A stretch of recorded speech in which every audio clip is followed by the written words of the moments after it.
ওং নমো ভগবতে বাসুদেবায়। ওং গুরুবে গৌরচন্দ্রায় রাধিকাস্তদালয়ে কৃষ্ণায় কৃষ্ণভক্তায় তদ্ভক্তায় নমো নমো। অখণ্ডমণ্ডলাকারং ব্যাপ্तं যেন চরাচরং তৎপদং দর্শিतं येन তস্मै শ্রীগুরবে নমঃ।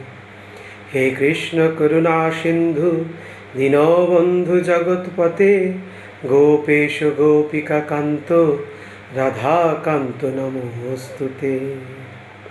তপ্ত কাঞ্চন গৌরাঙ্গী রাধে বৃন্দাবনেশ্বরী বিশ্বভানুসুতে দেবীং তং নমামি হরিপ্রিয়ে।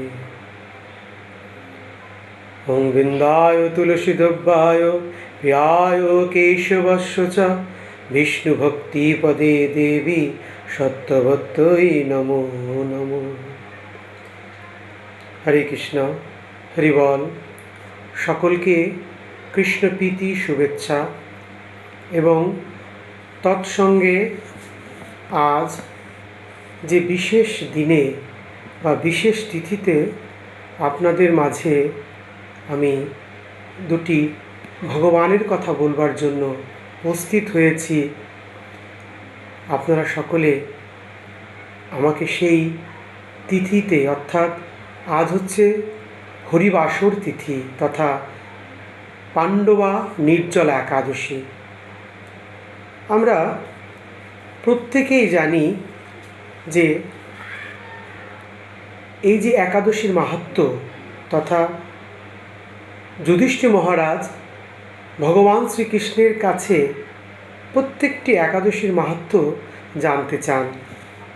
ঠিক তেমনিভাবে এই পাণ্ডবা নির্জলা একাদশী কথাও তিনি জানতে চাচ্ছিলেন। শ্রীকৃষ্ণ বললেন, এই একাদশীর কথা মহর্ষি বেদব্যাস বর্ণনা করবেন, কেননা তিনি সর্বশাস্ত্রের অর্থ ও তত্ত্ব পূর্ণরূপে জানেন। এখন মহর্ষি বেদব্যাস সেই কথাটি, অর্থাৎ এই মাহাত্ম্যটি বলবার জন্য তিনি উপস্থিত হলেন।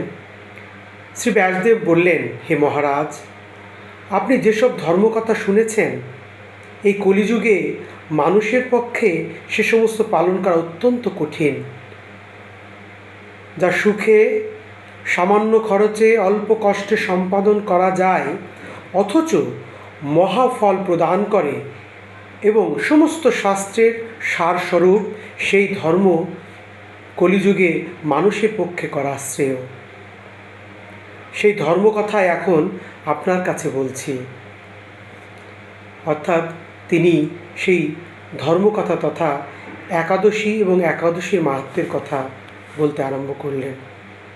তিনি বললেন, উভয় পক্ষের একাদশীর দিন, অর্থাৎ শুক্লপক্ষ এবং কৃষ্ণপক্ষ, দুই একাদশীর দিনে ভোজন না করে উপবাস ব্রত করবে। দ্বাদশীর দিনে স্নান করে শুচিশুদ্ধ হয়ে নিত্যকৃত সমাপনের পর শ্রীকৃষ্ণের অর্চন করবে। এরপর ব্রাহ্মণদের প্রসাদ ভোজন করাবে। অশৌচতাদিতে এই ব্রত কখনো ত্যাগ করবে না। যে সকল ব্যক্তি স্বর্গে যেতে চায় তাদের সারা জীবন এই ব্রত পালন করা উচিত। পাপকর্মে রত ও ধর্মহীন ব্যক্তিরাও যদি এই একাদশীর দিনে ভোজন না করে তবে তারা যম যাতনা থেকে রক্ষা পায়। হরে কৃষ্ণ। শ্রী ব্যাসদেবের এসব কথা শুনে গদাধর ভীমসেন, অর্থাৎ ভীম, অশ্বত্থ পাতার মতো কাঁপতে থাকলেন। তিনি বলতে লাগলেন, হে মহাবুদ্ধি পিতামহ, মাতা কুন্তী, দ্রৌপদী, ভ্রাতা যুধিষ্ঠির, অর্জুন, নকুল ও সহদেব এরা কেউই একাদশীর দিনে ভোজন করেন না। আমাকেও অন্ন গ্রহণ করতে নিষেধ করেন, কিন্তু দুঃসহ ক্ষুধার যন্ত্রণায় আমি উপবাস করতে পারি না। তখন ভীমসেন বলতে লাগলেন, আমার পেটে বৃক নামক একটি অগ্নি আছে, যে অগ্নির কারণে আমি ভোজন না করে থাকতে পারি না, একবেলাই থাকতে পারি না, সেখানে একদিন তো দুরূহ ব্যাপার। হে মহর্ষি, বছরে একটি মাত্র একাদশী পালন করে যাতে আমি দিব্যধাম লাভ করতে পারি, এরকম কোনো একাদশীর কথা আমাকে নিশ্চয় করে বলুন। তখন ব্যাসদেব বললেন, জ্যৈষ্ঠ মাসের শুক্লপক্ষের একাদশী তিথিতে জলপান পর্যন্ত না করে সম্পূর্ণ উপবাস থাকবে, তবে আচমনে দোষ নেই। ওই দিন অন্নাদি গ্রহণ করলে ব্রত ভঙ্গ হয়। একাদশীর দিন সূর্যোদয় থেকে দ্বাদশীর দিন সূর্যাস্ত পর্যন্ত জলপান বর্জন করলে অনায়াসে 12টি একাদশীর ফল লাভ হয়। বছরের অন্যান্য একাদশী পালনে অজান্তে যদি কখনো ব্রত ভঙ্গ হয়ে যায়, তাহলে এই একটিমাত্র একাদশী পালনে সেই সব দোষ দূর হয়ে যায়। দ্বাদশীর দিন ব্রহ্ম মুহূর্তে স্নানাদি কার্য সমাপ্ত করে শ্রীহরির পূজা করবে। সদাচারী ব্রাহ্মণদের বস্ত্র আদি দানসহ ভোজন করিয়ে আত্মীয় স্বজনের সঙ্গে নিজে ভোজন করবে। এরূপ একাদশী ব্রত পালনে যে প্রকার পুণ্য সঞ্চিত হয়, এখন তা শ্রবণ করো। সারা বছরের সমস্ত একাদশীর ফলই এই একটিমাত্র ব্রত উপবাসে লাভ করা যায়। শঙ্খচক্র গদা পদ্মধারী ভগবান শ্রীকৃষ্ণ আমাকে বলেছেন, বৈদিক ও লৌকিক সমস্ত ধর্ম পরিত্যাগ করে যারা একমাত্র আমার শরণাগত হয়ে এই নির্জলা একাদশী ব্রত পালন করে, তারা সর্বপাপ মুক্ত হয়। বিশেষত কলিযুগে ধন সম্পদ দানের মাধ্যমে সদ্গতি বা স্নার্ত সংস্কারের মাধ্যমেও যথার্থ কল্যাণ লাভ হয় না। কলিযুগে দ্রব্যশুদ্ধি নেই, কলিতে শাস্ত্রোক্ত সংস্কার বিশুদ্ধ হয় না, তাই বৈদিক ধর্ম কখনো সুসম্পন্ন হতে পারে না। এই একাদশী ব্রত ধন ধান্য ও পুষ্প পুণ্যদায়িনী। যমদূতগণ এই ব্রত পালনকারীকে মৃত্যুর পরও স্পর্শ করতে পারে না। পক্ষান্তরে বিষ্ণুদূতগণ তাকে বিষ্ণু লোকে নিয়ে যান, যেমনটি নিয়ে গিয়েছিলেন অজামিলকে, শুধুমাত্র ভগবানের নাম নেওয়ার জন্যই। শ্রী ভীমসেন ওই দিন থেকে নির্জলা একাদশী পালন করতে থাকায় এই একাদশী পাণ্ডবা নির্জলা বা ভীমসেনী একাদশী নামে প্রসিদ্ধ হয়েছে। এই নির্জলা একাদশীতে পবিত্র তীর্থে স্নান, দান, জপ, কীর্তন ইত্যাদি যা কিছু মানুষ করে তা অক্ষয় হয়ে থাকে। যে ব্যক্তি ভক্তি সহকারে এই একাদশী মাহাত্ম্য পাঠ বা শ্রবণ করেন, তিনি বৈকুণ্ঠ প্রাপ্ত হন। হরে কৃষ্ণ। আমরা প্রথমেই একাদশী মাহাত্ম্য তথা এই যে হরিবাসর তিথিতে আমরা হাজির হয়েছি, অর্থাৎ হরিবাসর, হরিকে নিয়ে রাত্রি জাগরণ করা, এই প্রত্যেকটি একাদশীর আরও একটি অন্যতম কর্ম। তাই আপনারাও এই একাদশীর দিন সঠিকভাবে পালন করার চেষ্টা করুন এবং আমাকেও কৃপা করবেন যেন আপনাদের মতো আমিও একাদশী ব্রত সঠিকভাবে পালন করতে পারি। হরি বল। এই একাদশীটি এমন একটি দিন বা কয়েকটি দিনের মধ্যে অতিবাহিত হচ্ছে, সেটা হচ্ছে আমরা প্রত্যেকেই জানি। আমরা আরও একটি ব্রত তথা কিচ্ছু সাধন অতিক্রান্ত করতে যাচ্ছি বা করছি, সেটা হচ্ছে আম্ববাচী বা আমাবতী নামে আমরা অনেকেই চিনি। আম্ববাচী বা আমাবতী আমাদের আধ্যাত্মিক জীবনে প্রচলিত শব্দ হলেও এর তাৎপর্য অনেক অনেক গুরুত্ব বহন করে। এর মাধ্যমে মা বা নারীকে বিশেষ সম্মানিত করা হয়। আমরা জানি পুরুষ একজনই, তিনি হচ্ছেন অনাদির আদি গোবিন্দ, সর্বকারণের কারণম, ভগবান শ্রীকৃষ্ণ। আর আমরা সকলেই প্রকৃতি। তার মধ্যে আবার প্রকৃতির বিশেষ রূপ হিসেবে আমরা নারীকে পেয়েছি। এই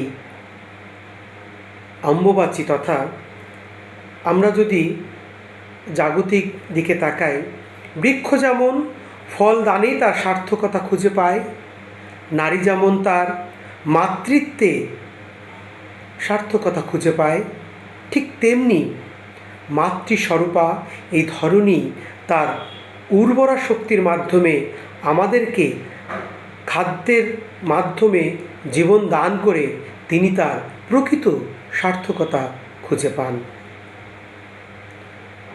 নারী তার রজস্বালার পরবর্তী সময়ে যেমনি সন্তান ধারণের ক্ষমতা অর্জন করেন, তেমনি এই ধরিত্রী মাতা আষাঢ় মাসের এই কয়েকটি দিন রজস্বালা অন্তর্ভুক্ত থাকেন। সারা বছর সর্বংসাহা ধরিত্রী অনেক কষ্ট সহ্য করলেও এই দিনগুলিতে তাকে কষ্ট দেয় বা কষ্ট হয় এমন কোনো বা এমন সকল কাজ থেকে আমরা যেন বিরত থাকি। যেমন মাটি খুঁড়ে কোনো বৃক্ষরোপণ বা কোনো ঘরের খুঁটি স্থাপন বা রান্না করা, শুভ কর্ম করা, এমনকি ঘোরকর্ম করাও অনেকাংশে নিষেধ করা হয়েছে। এ সময় আমাদের প্রধানতম কাজ বেশি বেশি করে ভগবানের নাম গুণকীর্তন করা। আমার বিশ্বাস আপনারা প্রত্যেকেই এই অম্বুবাচী সময়গুলোতে ভগবানের নাম গুণকীর্তন অনেক অনেক করছেন। হরি বল। আরও একটি বিষয়ে আপনাদের সঙ্গে বলার জন্য আমি বিনীত প্রার্থনা জানাচ্ছি, আপনারা আমাকে কৃপা করুন। এই আষাঢ় মাস আসার সঙ্গে সঙ্গেই আমাদের আরও কিছু বিষয়, তার মধ্যে যেমন রথযাত্রার গন্ধ আমরা পেতে শুরু করেছি। অর্থাৎ আর কিছুদিন পরেই 27 অর্থাৎ এই কিছুদিন পরে আমাদের রথযাত্রা শুরু হবে। তাই এই রথযাত্রার প্রাক্কালে আমরা সেই জগন্নাথ দেবের কথা একটু আস্বাদন করতে চাই। হরি বল। কৃষ্ণ ভুলি সেই জীব অনাদি বহির্মুখ, অতএব মায়া তারে দেয় সংসার দুঃখ। কবু স্বর্গে ওঠায়, কবু নরকে চোবায়, দণ্ডজনে রাজা যেমন নদীতে চোবায়। হরে কৃষ্ণ। সুধী ভক্তমণ্ডলী এবং ভক্তিমতী প্রত্যেক মায়েরা, আপনাদের চরণে এই দিনাতি দিনের দণ্ডবত প্রণাম। জগন্নাথ, আমরা প্রত্যেকেই তার সম্বন্ধে জানি। তিনি বা তার লীলা অতীতে শুরু হয়েছে, এখনও চলমান। শ্রীক্ষেত্রে সেই নীলাচল তথা পুরীধামে প্রতিনিয়ত তার লীলা হচ্ছে। এই লীলা স্মরণী ভজন। আমরা জানো ভগবানের প্রত্যেকটি লীলাকে সবসময় স্মরণে রাখতে পারি, সেজন্যই এই ছোট্ট প্রয়াস। হরিবল। জগন্নাথ তার একজন ছোট্ট ভক্ত ছিল। ছোট্ট বলতে ছোটবেলা থেকেই রঘু নামে এক ভক্ত ছিল তার। যখন তার বয়স 16 হলো, তখন পিতামাতা তার বিবাহ দেওয়ার জন্য মন স্থির করলেন এবং তার পাত্র খোঁজা শুরু করলেন এবং পেলেনও। পার্শ্ববর্তী গ্রামে একজন ধনীর কন্যাকে বা কন্যার সাথে তার বিবাহ দিলেন। সেই কন্যার নাম ছিল অন্নপূর্ণা।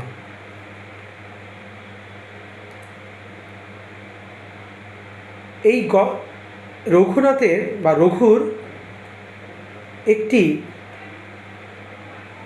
স্বভাব ছিল, তিনি ছিলেন প্রচণ্ডভাবে দানশীল। তিনি মানুষকে অকাতরে বিলিয়ে যেতেন।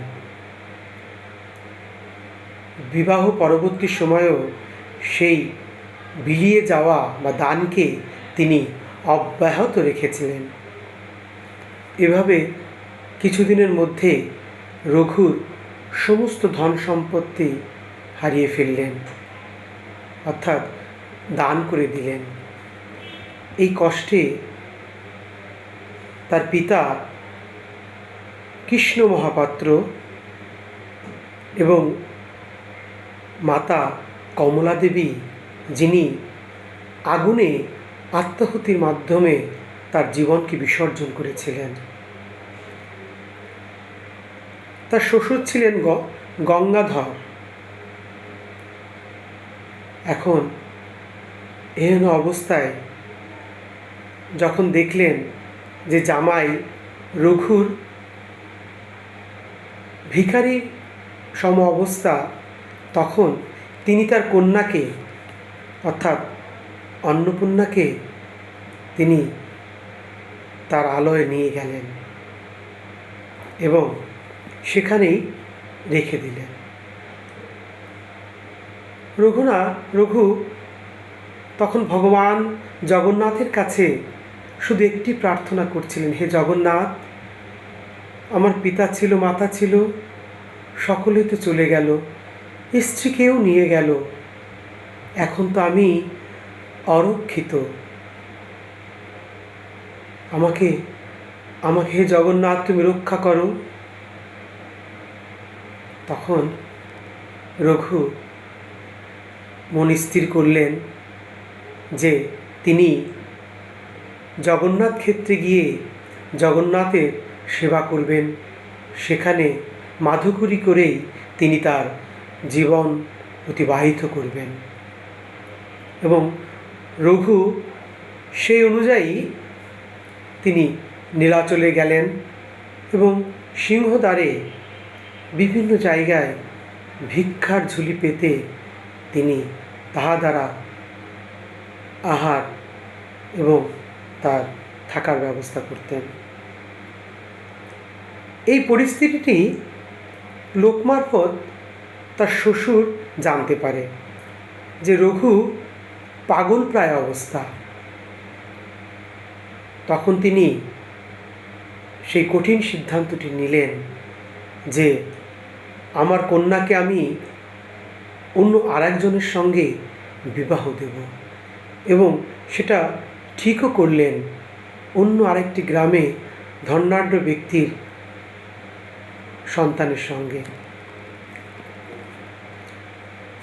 এই কথাটি যখন তার কন্যা অন্নপূর্ণা জানতে পারল, তখন সে অনেক কষ্ট পেল এবং তিনি জগন্নাথকে স্মরণ করে, ভগবানকে স্মরণ করে তিনি একটি কথা বলছিলেন, হে জগন্নাথ,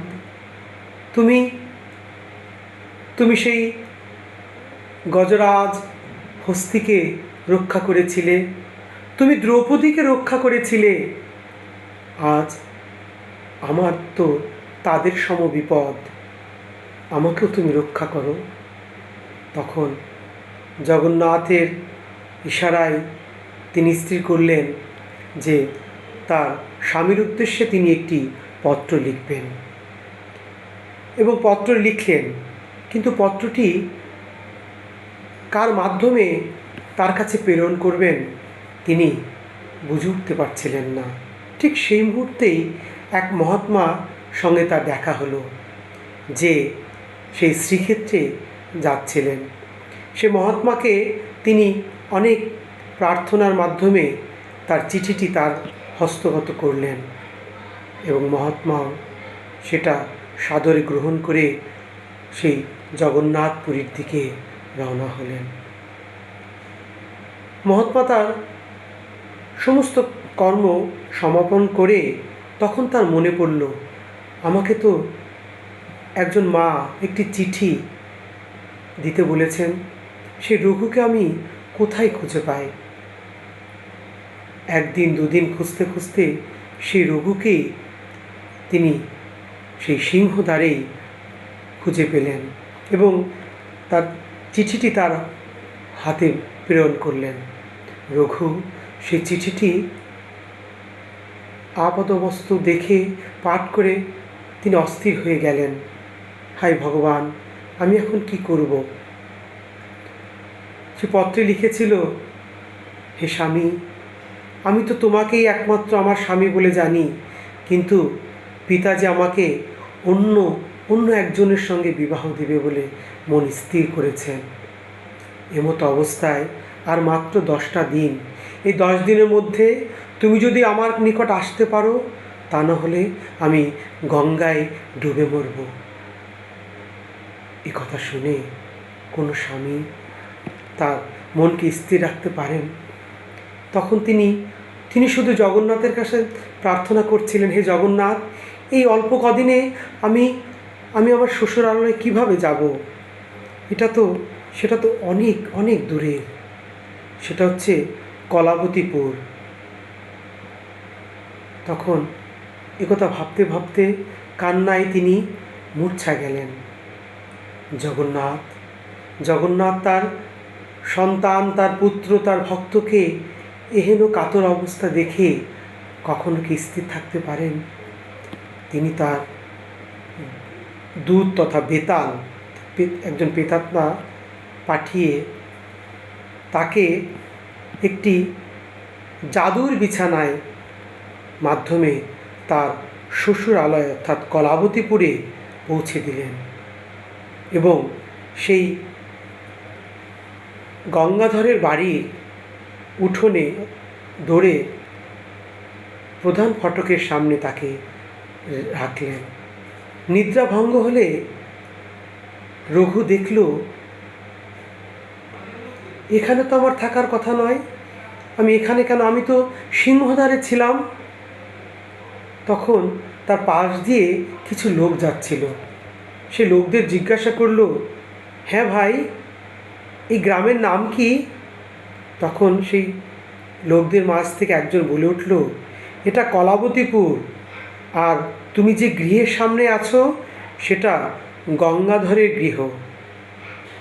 তখন তিনি বুঝতে পারলেন এ সবই লীলাময়ের লীলা।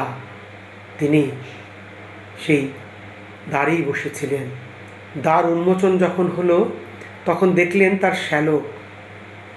শ্যালক তার ভগ্নিপতির এই পাগল প্রায় অবস্থা দেখে তাকে দ্রুত ঘরের মধ্যে নিয়ে গেলেন এবং তাকে পরিষ্কার পরিচ্ছন্ন করিয়ে নতুন বস্ত্র পরিয়ে তাকে স্থির করলেন। এটা দেখে জানতে পেরে অন্নপূর্ণা খুব খুশি হয়েছিল, কেননা তিনি তার স্বামীর জন্যই তো অপেক্ষা করছিলেন। কিন্তু এটা দেখে অন্যেরা খুশি হতে পারল না, কেননা তারা তো তার কন্যাকে এই ভিখারির কাছে দেবে না, তারা তো আর একজনের কাছে বা সাথে তার বিবাহ স্থির করেছিলেন। সে মতে তারা তার পিতা তার সন্তানাদি নিয়ে একটি কঠিন সিদ্ধান্ত নিলেন যে রঘুকে বিষ প্রয়োগের মাধ্যমে হত্যা করতে হবে। এই কথাটি কিভাবে যেন তার স্ত্রী অন্নপূর্ণা শুনতে পেরেছিলেন এবং তিনি তৎক্ষণাৎ একটি চিরকুট তার স্বামীর কাছে পাঠিয়েছিলেন কী মাধ্যমে? কারণ তিনি জানতে পেরেছিলেন যে তার স্বামীকে অনেক রকমের পিঠা প্রদান করা হবে এবং সেই পিঠার মধ্যেই থাকবে সেই বিষ। সেই অন্নপূর্ণা সেই চিরকুটটি তার পিঠার মধ্যেই রেখে দিয়েছিলেন। এখন ভোলা প্রাণ যে রঘু, তিনি সেই পিঠাগুলোকে দেখে প্রথমে তিনি জগন্নাথকে নিবেদন করে যখনই একটি পিঠা তিনি মুখে দেবেন তখন দেখলেন সেই চিরকুট দেখে তিনি পড়তে লাগলেন যে এই পিঠা তুমি আহার করবে না, এতে বিষ দেওয়া আছে। কিন্তু রঘু ধর্ম সংকটে পড়ে গেলেন যে হায় জগন্নাথ, এগুলো তো আমি তোমাকে নিবেদন করেছি, তাহলে কি হবে? সেই রঘুর বিশ্বাস ছিল ভগবানকে নিবেদন যদি বিষও করা হয় তবু সেটা অমৃতে পরিণত হয়। সেই চিন্তা করে তিনি যখন পিঠাগুলো আহার করছিলেন, আস্তে আস্তে রঘু সেই মৃত্যুর কোলে ঢলে পড়ছিলেন। সেই অবস্থায় যখন তিনি আচ্ছন্ন হয়ে পড়লেন তখন সবাই নিশ্চিত হলো যে রঘু মরে গেছে।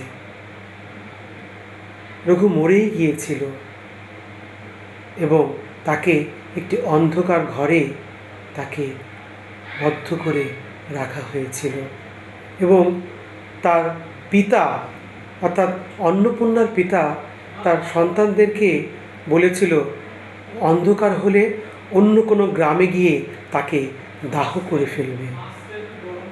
এই অবস্থায় যখন সেই রঘু যখন শ্রী জগন্নাথকে অনুক্ষণ মনে স্মরণ করছিলেন এবং তার কাছে প্রার্থনা করছিলেন, এভাবেই তিনি অন্ধকার ঘরে বসে বসে ভগবানের নাম করছিলেন, অর্থাৎ ভগবান তাকে রক্ষা করেছিলেন, জগন্নাথ তাকে রক্ষা করেছিলেন।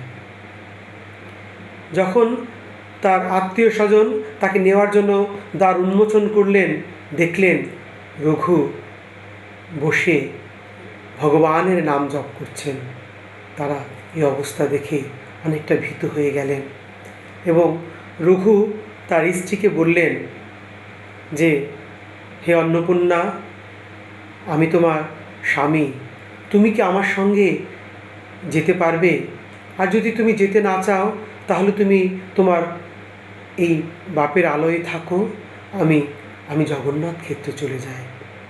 তখন অন্নপূর্ণা বলেছিল, আমি আপনার স্ত্রী, আপনি যেখানে যে অবস্থায় আমাকে রাখবেন আমি সেখানেই সে অবস্থায় থাকব। তিনি সেই রঘুর হাত ধরে জগন্নাথ ক্ষেত্রে যাওয়ার উদ্দেশ্যে রওনা হলেন। কিন্তু পথিমধ্যে তার সেই যে তার আরেকজন স্বামীকে স্থির করা হয়েছিল পিতৃ কর্তৃক, সেই পাষণ্ডী কিছু সৈন্য নিয়ে সেই তাকে আক্রমণ করতে গেলেন এবং রঘু দেখল, হায় ভগবান, আমি তো এদের কাছ থেকে রক্ষা পাবো না, আমাকে রক্ষা করো। তখন যখন ভগবানের নাম স্মরণ করছিলেন এবং তিনি তার সমস্ত বিশ্বাস নিয়ে তার স্ত্রীকে বলছিলেন যে আমার তো কেউ নেই, কিন্তু যার কেউ নেই তার ভগবান আছেন। তিনি তারপরে দেখলেন দুজন সাদা ঘোড়ায় তার কাছে আসলেন এবং তাকে জিজ্ঞাসা করলেন যে তোমাদের কি হয়েছে? তোমাদের পেছনে যে সৈন্যবাহিনী লেগেছে তারা তো তোমাকে হত্যা করবে, আমাকে খুলে বলো কি হয়েছে। তখন তারা সেই দুজন অশ্বারোহীকে তার সমস্ত কথা বললেন। সেই অশ্বারোহীর যেই তেজ এবং শক্তি দেখে সেই সৈন্যগুলো তখন পালিয়েছিল। সেই দুজন আর কেউ নয়, জগন্নাথ আর বলরাম। জগন্নাথ এবং বলরাম মনুষ্যরূপে তাদেরকে রক্ষা করেছিল। এভাবে রক্ষা পাওয়ার পর তারা জগন্নাথ ক্ষেত্রে গিয়ে রঘু অরক্ষিত নামে তারা একটি ছোট্ট কুটিরে দরিদ্র সম তারা বসবাস করতে লাগলেন। একদিন কি হলো, সেই তার আলয়ে অর্থাৎ জগন্নাথ ক্ষেত্রে কিছু বৈষ্ণব আসলেন, কিন্তু বৈষ্ণবরা কোথাও প্রসাদ পাচ্ছিলেন না। এহেন অবস্থায় লোককে জিজ্ঞেস করছিলেন, হ্যাঁ ভাই, আমরা কোথায় গেলে প্রসাদ পেতে পারি? তখন তারা বলল, তোমরা কাজ করো, ওই বাড়িতে যাও, ওই বাড়িতে রঘু অরক্ষিত নামে একজন আছেন ভক্ত, তিনি তোমাদের নিশ্চয়ই কোনো প্রসাদের ব্যবস্থা করে দিতে পারবেন। তখন তারা সেই রঘুর বাড়িতে গেল। গিয়ে রঘু এবং তার স্ত্রী খুব খুশি হলেন যে আমার বাড়িতে বৈষ্ণবেরা এসেছেন, কারণ বৈষ্ণবের পদধূলি পাওয়া অনেক অনেক ভাগ্যের ব্যাপার। তখন বৈষ্ণবরা যখন তার কাছে প্রার্থনা করছিলেন, হে রঘু, আমাদেরকে তুমি কিছু প্রসাদের ব্যবস্থা করে দাও, আমরা অনেক অভুক্ত। তখন রঘু বিপদে পড়ে গেল এবং তার স্ত্রীকে গিয়ে বলল যে তারা তো প্রসাদ আকাঙ্ক্ষা করছে, কিভাবে, আমরা তো গরিব, কিভাবে এত বৈষ্ণবকে আমরা প্রসাদ দিতে বা ব্যবস্থা করতে পারি? তখন তার স্ত্রী অন্নপূর্ণা তার ঘরে থেকে একটি গহনা ছিল, সে গহনাটি তাকে দিয়ে বলল, তুমি এটা নিয়ে ওই রত্ন বণিকের কাছে যাও, রত্ন বণিককে দিলে নিশ্চয়ই কিছু অর্থ দেবেন এবং তা দিয়ে তুমি বাজার করে নিয়ে আসো, আমি এই বৈষ্ণবদের সেবা প্রদান করব। তখন রঘু ভাবল এবং বলল তার স্ত্রীকে, না অন্নপূর্ণা, আমি যদি এই গহনা নিয়ে যাই তাহলে ওই বণিক বলবে আমি এই গহনা চুরি করে এনেছি, কারণ আমি তো দরিদ্র, তারা জানে। এক কাজ করো, তুমি যাও, তুমি গিয়ে এই গহনাটি নিয়ে তাকে দাও এবং তুমি কিছু অর্থ আমাকে দাও, আমি সেগুলো নিয়ে বাজার করে আসি। সেই অন্নপূর্ণা আর কালক্ষেপণ না করে সে গহনা নিয়ে সেই বণিকের কাছে গেল, কিন্তু বণিকটি ছিল দুশ্চরিত্র। তার নজর পড়ল অন্নপূর্ণার শরীরের দিকে। তিনি তখন বলল, না না, আমি তোমাকে কোনো অর্থ দিতে পারবো না, এই গহনার বিনিময়ে তো নয়। তখন তার কাছে তিনি করজোড়ে প্রার্থনা করলেন, হে বণিক, আমি আর কি দিতে পারি? তখন তার সেই লালসার কথা তার কাছে প্রকাশ করল। তখন সেই অন্নপূর্ণা সে তো স্তম্ভিত, তার কথা শুনে তার স্বামীকে গিয়ে বলল, হে স্বামী, আমি এখন কি করব? ওই রত্নবণিক তো আমার দেহটাকে ভোগ করতে চাচ্ছে, তার বিনিময়ে বলছে তিনি কিছু অর্থ দেবেন। তখন রঘু বলল, আমি এখন কি করি জগন্নাথ? তখন তিনি তার স্ত্রীকে সিদ্ধান্ত দিলেন, হে অন্নপূর্ণা, তুমি ওই বণিকের কাছে যাও, বলো যে আজ সন্ধ্যার পরে যেন তিনি আমার বাড়িতে আসেন, তুমি তৈরি থেকো এবং তিনি তোমাকে ভোগ করবেন, সেরূপ তুমি বলে আসো এবং অর্থ নিয়ে আসো। তখন সে স্বামীর আজ্ঞা সেই স্ত্রী লঙ্ঘন করতে পারেনি। তখন সে তার মিনতি নিয়ে সেই বণিকের কাছে গেলেন এবং বণিক তাকে অর্থ দিলেন এবং অর্থ দিয়ে সেই রঘু বাজার থেকে অনেক সদাই করে এনেছিলেন এবং সেটা রান্না করে সেই বৈষ্ণবদের তিনি ভোজন করিয়েছিলেন। বৈষ্ণবরা অনেক অনেক খুশি এবং অনেক আশীর্বাদ করেছিল রঘু এবং রঘু স্ত্রীকে। সেই সন্ধ্যাবেলা যখন আসলো, রঘু তার স্ত্রীকে বলল, হে অন্নপূর্ণা, তুমি এখন নিজেকে তৈরি করে নাও, কারণ আর কিছুক্ষণ পরেই তো সেই বণিক আসবে। তার সেবায় যেন কোনো ত্রুটি না হয়। তুমি যেমন আমাকে সেবা দাও, তেমনি এই বণিককেও সেবা দেবে। সেই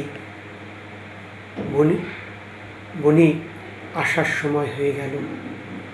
সেই অন্নপূর্ণা নিজেকে সাজিয়ে তার কুটিরে বসে রইলেন, আর রঘু জগন্নাথকে স্মরণ করে নয়ন জলে ভেসে শুধু জগন্নাথকে ডাকছিলেন, হে জগন্নাথ, তুমি আমাকে রক্ষা করো। আমি আমার স্ত্রীকে কোথায় কোথায় ঠেলে দিয়েছি তুমি তো জানো। হে জগন্নাথ, তুমি তো জগতের নাথ। এখন সেই বণিক যখন আসলো, এসে যখন দ্বার উন্মোচন করেছে, যখন দেখে, হে ভগবান, এ কে? এ তো স্বয়ং মা লক্ষ্মী, যেন নারায়ণের কোলে বসে আছে। তখন তিনি তার ভুলের কথা তিনি বুঝতে পারলেন, এবং তার মধ্যে সেই দিব্য জ্ঞান পরিস্ফুটিত হলো। তখন তিনি অন্নপূর্ণার চরণে পড়ে গেলেন, হে মা, হে মা, আমি অন্যায় করেছি, ভুল করেছি, আমাকে ক্ষমা করো, আমাকে ক্ষমা করো। তখন সেই বণিক তার অবস্থায় পড়েছিলেন, এবং রঘু দেখতে আসছিলেন যে তার স্ত্রী তার সেই বণিককে সঠিকভাবে সেবা দিচ্ছে কিনা। যখন দেখলেন যে তার স্ত্রীর চরণে সেই বণিক পড়ে আছে, তখন বললেন, হে বণিক, কি হয়েছে?